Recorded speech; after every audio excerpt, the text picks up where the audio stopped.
आजेर भव्य सभान संपूर्ण देशेती उपस्थित मार गोर भाई याडी भेण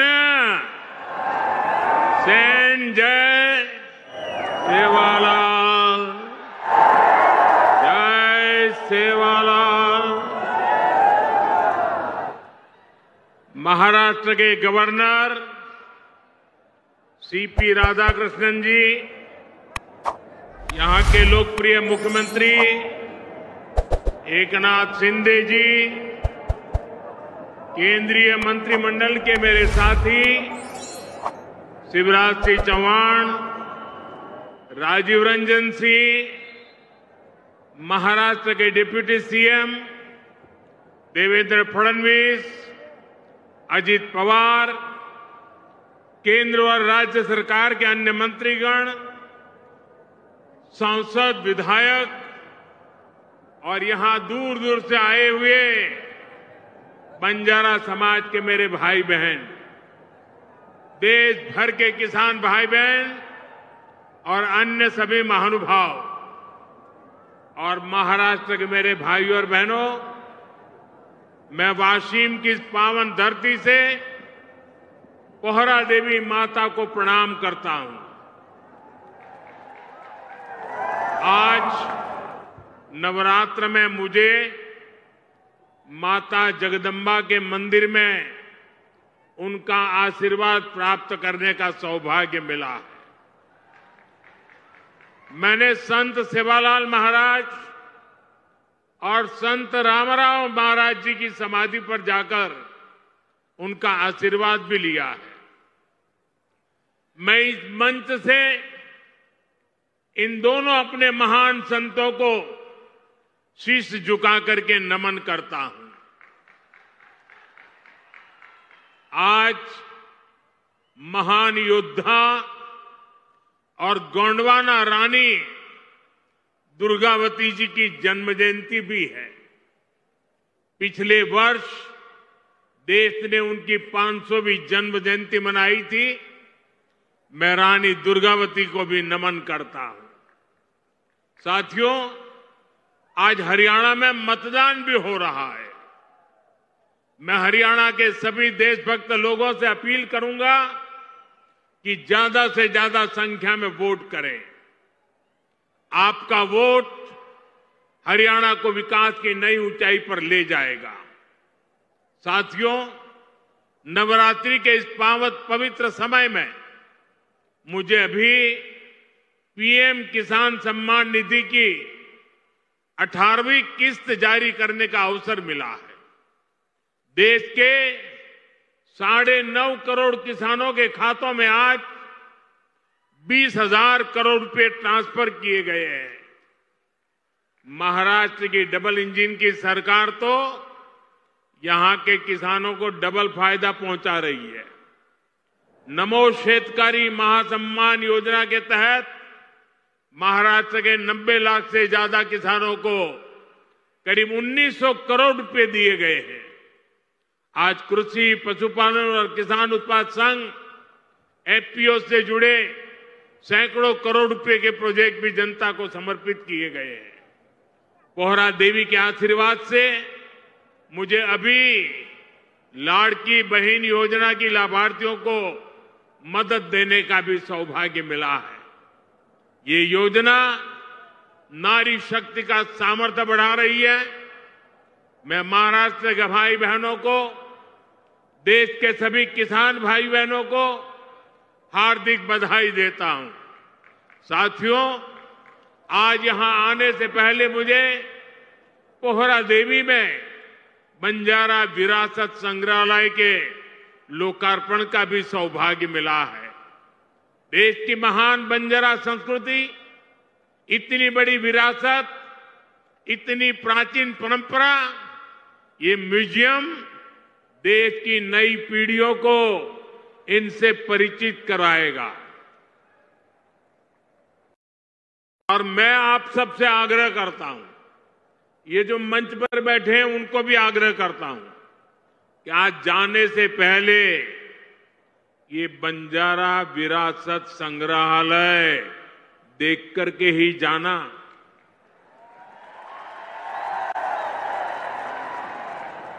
मैं देवेंद्र जी को बधाई देता हूं। इन्होंने पहली सरकार के समय जो संकल्पना की और इसने उत्तम तरीके से आज मैंने इसको बना हुआ देखा, मन को बहुत ही संतोष हुआ, आनंद हुआ। और मैं तो आपसे आग्रह करूंगा, आप तो देखें, आपके पूरे परिवार को बाद में समय निकाल करके इसे देखने के लिए जरूर भेजें। मैं अभी पोहरादेवी में बंजारा समुदाय के भी कुछ महानुभावों से मिलकर के आया। इस म्यूजियम के जरिए उनकी विरासत को जो पहचान मिली है, उसका संतोष और गर्व का भाव उनके चेहरों पर था। मैं आप सभी को बंजारा विरासत म्यूजियम की बधाई देता हूं। साथियों, जिसको किसी ने नहीं पूछा, उसको मोदी पूजता है। हमारे बंजारा समाज ने भारत के सामाजिक जीवन में, भारत की निर्माण यात्रा में बहुत बड़ी भूमिका निभाई है। कला, संस्कृति, आध्यात्म, राष्ट्र रक्षा, व्यापार, हर क्षेत्र में इस समाज के महापुरुषों ने, महान विभूतियों ने देश के लिए क्या कुछ नहीं किया। राजा लखी शाह बंजारा, उन्होंने विदेशी शासकों के कितने अत्याचार सहे, उन्होंने समाज की सेवा में अपना जीवन समर्पित कर दिया। संत सेवालाल महाराज, स्वामी हाथीराम जी, संत ईश्वर सिंह बापू जी, संत डॉक्टर रामराव बापू महाराज, संत लक्ष्मण चैतन्य बापू जी, हमारे बंजारा समाज ने ऐसे कितने ही संत दिए जिन्होंने भारत की आध्यात्मिक चेतना को असीम ऊर्जा दी। पीढ़ी दर पीढ़ी, सैकड़ों हजारों वर्ष से समुदाय भारत की संस्कृति और परंपराओं को सहेजता और संवारता आया है। आजादी की लड़ाई के समय अंग्रेज सरकार ने इस पूरे समुदाय को ही अपराधी घोषित कर दिया था। लेकिन भाइयों बहनों, आजादी के बाद ये देश की जिम्मेदारी थी कि बंजारा समाज की चिंता करे, उन्हें सही सम्मान दे। और उस समय कांग्रेस की सरकारों ने क्या किया? कांग्रेस की नीतियों ने इस समाज को मुख्य धारा से काट कर रखा। आजादी के बाद कांग्रेस पार्टी पर जिस परिवार ने कब्जा किया, उसकी सोच शुरू से ही विदेशी रही है। अंग्रेजी हुकूमत की तरह ही ये कांग्रेसी परिवार भी दलित, पिछड़ा, आदिवासियों को अपने बराबर नहीं मानते। इन्हें लगता है भारत पर एक परिवार की ही हुकूमत रहनी चाहिए, क्योंकि अंग्रेज उन्हें ये हक देकर गए थे। इसलिए उन लोगों ने बंजारा समाज के प्रति हमेशा अपमानजनक रवैया बनाए रखा। साथियों, एनडीए की केंद्र सरकार ने ही गुमंतु, अर्धगुमंतु समुदाय के लिए कल्याण बोर्ड का गठन भी किया है। इस समाज के सांस्कृतिक पहचान को सही सम्मान मिले, इस दिशा में भी बीजेपी सरकार और एनडीए सरकारें लगातार काम कर रही है। विकास की गति तेज करने के लिए यहां राज्य सरकार ने संत सेवालाल महाराज बंजारा तांडा समृद्धि अभियान भी चलाया है। साथियों, हमारे इन प्रयासों के बीच आपको ये भी याद रखना है कि कांग्रेस और महाआघाड़ी का आपके प्रति क्या रवैया रहा है। जब फडणवीस जी मुख्यमंत्री थे, तब पहरादेवी तीर्थ क्षेत्र के विकास की योजना बनी थी, लेकिन बीच में महाआघाड़ी की सरकार आई और उन्होंने इस काम पर ब्रेक लगा दिया। पोहरादेवी तीर्थ क्षेत्र का विकास तब आगे बढ़ा जब महायुति शिंदे जी के नेतृत्व में फिर से यहां सरकार बनी। आज इस योजना पर 700 करोड़ रुपए खर्च किए जा रहे हैं। इस तीर्थ स्थल के विकास से भक्तों को आसानी होगी और आसपास के क्षेत्रों में विकास भी तेज होगा। भाइयों और बहनों, बीजेपी अपनी नीतियों से वंचित समाज को आगे बढ़ाना चाहती है, जबकि कांग्रेस सिर्फ लूटना जानती है। कांग्रेस गरीब को गरीब बनाकर रखना चाहती है।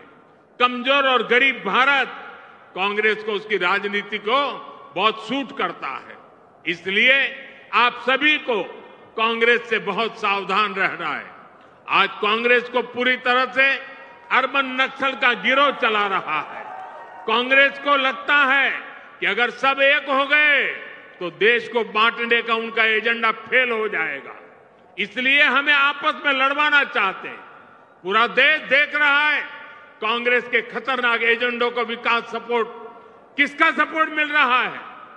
जो लोग भारत को आगे बढ़ने से रोकना चाहते हैं, वो इन दिनों कांग्रेस के सबसे करीबी दोस्त हैं। इसलिए समय एक होने का है। हमारी एकता ही देश को बचाएगी। भाइयों और बहनों, मैं महाराष्ट्र के लोगों को कांग्रेस की एक और करतूत बताना चाहता हूं। आपने खबरों में देखा होगा, अभी दिल्ली में हजारों करोड़ रुपए का ड्रग्स पकड़ा गया। और देखिए दुख की बात, इस ड्रग्स रैकेट का मुख्य सरगना कौन निकला? कांग्रेस का एक नेता उसका मुख्य सरगना निकला। कांग्रेस युवाओं को नशे की लत में धकेलकर उस पैसे से चुनाव लड़ना और जीतना चाहती है। हमें इस खतरे से सावधान रहना है और दूसरों को भी सावधान करना है। हमें साथ मिलकर ये लड़ाई जीतनी होगी। साथियों, आज हमारी सरकार का हर निर्णय, हर नीति विकसित भारत को समर्पित है। और विकसित भारत का बहुत बड़ा आधार हमारे किसान हैं।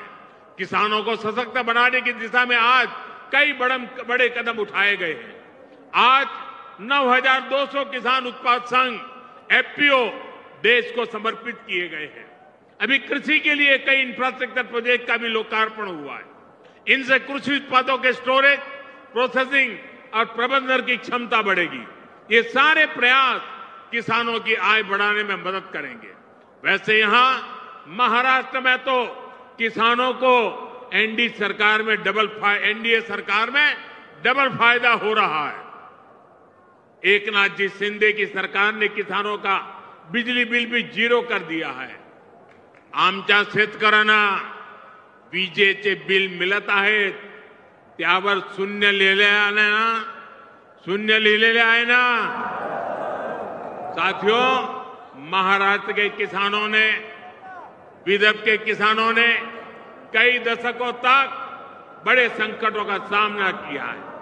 कांग्रेस और उसके साथियों की सरकारों ने किसानों को बदहाल और गरीब बनाने में कोई कोर कसर नहीं छोड़ी थी। यहां जब तक महाआघाड़ी की सरकार थी, उसके दो ही एजेंडे थे। पहला, किसानों से जुड़ी परियोजनाओं को ठप करना। दूसरा, इन परियोजनाओं के पैसे में भ्रष्टाचार करना। हम केंद्र से महाराष्ट्र के किसानों के लिए पैसा भेजते थे, लेकिन महाआघाड़ी सरकार उसमें बंदर बांट करके खा जाती थी। कांग्रेस ने हमेशा किसानों का जीवन मुश्किल बनाया है। वो आज भी वही पुराना खेल खेल रही है। इसलिए कांग्रेस को पीएम किसान सम्मान निधि योजना पसंद नहीं आती। कांग्रेस इस योजना का मजाक उड़ाती है, किसानों को मिल रहे पैसों का विरोध करती है, क्योंकि किसानों के खातों में जा रहे पैसों से उनको जो कमाई करनी चाहिए, उनको जो कटकी करनी चाहिए, भ्रष्टाचार करना चाहिए, उसका अवसर नहीं रहा है। आज पड़ोसी राज्य कर्नाटका को देखिए, जैसे महाराष्ट्र में महायुति सरकार किसान सम्मान निधि के साथ अलग से पैसे देती है, ऐसे ही कर्नाटका में बीजेपी सरकार देती थी। यहां कर्नाटका के मेरे कई बंजारिया परिवार यहां आए हुए हैं।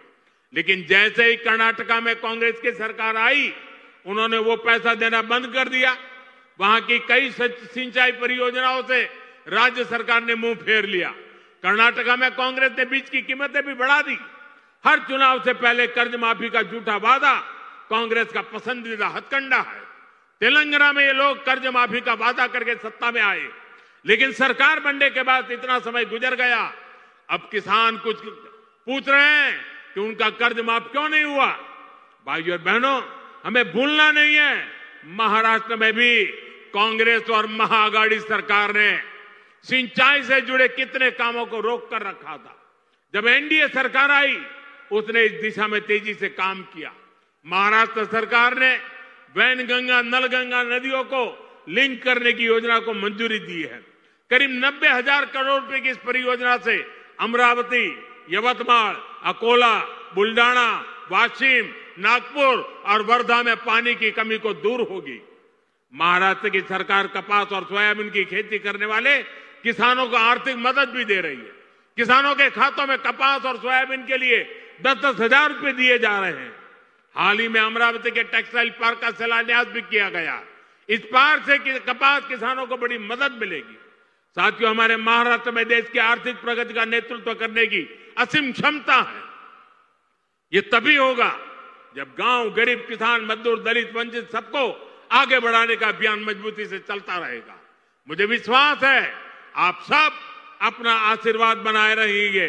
हम सब साथ मिलकर विकसित महाराष्ट्र, विकसित भारत के सपने को पूरा करेंगे।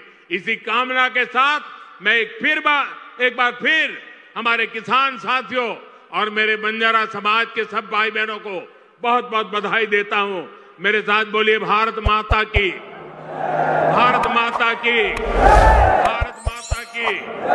बहुत